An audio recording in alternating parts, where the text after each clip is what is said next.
మీరేమో జగన్మోహన్ రెడ్డి గారికి ప్రజల్లో ఆదరణ ఉంది.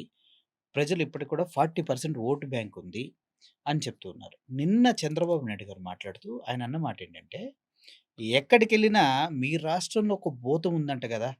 ఆ అవును. విన్నా నేను. భూతాన్ని ఏం చేస్తారని అడిగితే భూస్థాపితం చేస్తా అని చెప్తున్నాను అన్నారు. ఇది మొదటిసారి కాదు. అవును. గతంలో గూడా గతంలో కూడా అన్నారు. జగన్మోహన్ రెడ్డి గారిని ఉద్దేశించి ఒక భూతంగా భూస్థాపితం చేస్తా అన్నారు. అంటే భూస్థాపితం చేయటం అనే విషయాన్ని ఎలా తీసుకుంటారు మీరు? ఇది చంద్రబాబు నాయుడు గారు గాదు గదా! హ్మ్. తెలుగుదేశం పార్టీలో ఎవ్వరు మాట్లాడినా గూడా హ్మ్. ఇది ఇక్కడి నుంచొచ్చిన మాటే. హ్మ్. ఇక్కడి నుంచొచ్చిన మాట గాదు. హ్మ్. వాళ్ళకు తెలుసు వచ్చేది మళ్ళీ జగనే. హ్మ్. మళ్ళీ అధికారంలో వచ్చేది జగన్మోహన్ రెడ్డే. హ్మ్.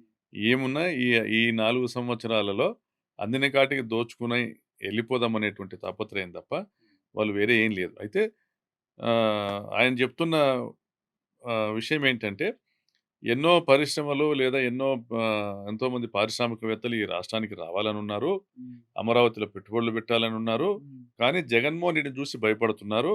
మళ్ళీ జగన్మోహన్ రెడ్డి వస్తే మా పరిస్థితి ఏంటి అని అంటున్నారు అని.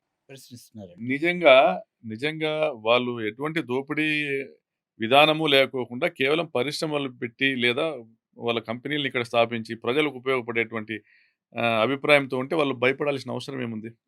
కరెక్ట్. వాళ్ళు కరెక్ట్. వాళ్ళు కరెక్ట్. భయపడాల్సిన అవసరం ఏముంది? కరెక్ట్. వాళ్ళెందుకు భయపడుతున్నారంటే ఇందులో స్కామ్‌లో పాత్రధారులు కావడం అనేది, హ్మ్. హ్మ్. హ్మ్. స్కాముల్లో పాత్రధారులు కావడం అనేది వాళ్ళకిష్టం లేదు. ఎందుకంటే రేపు పొద్దున్న జగన్మోహన్ రెడ్డి వస్తే తప్పనిసరిగా ఎంక్వైరీ జరుగుతది. హ్మ్. స్కాములు అన్నీ కూడా బయటకొస్తాయి.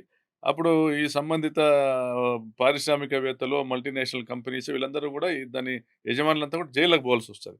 ఆ భయంతో వాళ్ళంటున్నారు మీ దగ్గర ఒక భూతం ఉంది హ్మ్. అనేసి. అసలు భూతం ఈ రాష్ట్రానికి పట్టినటువంటి చీడ, పీడ, శని, దరిద్రం అంతా చంద్రబాబు నాయుడే.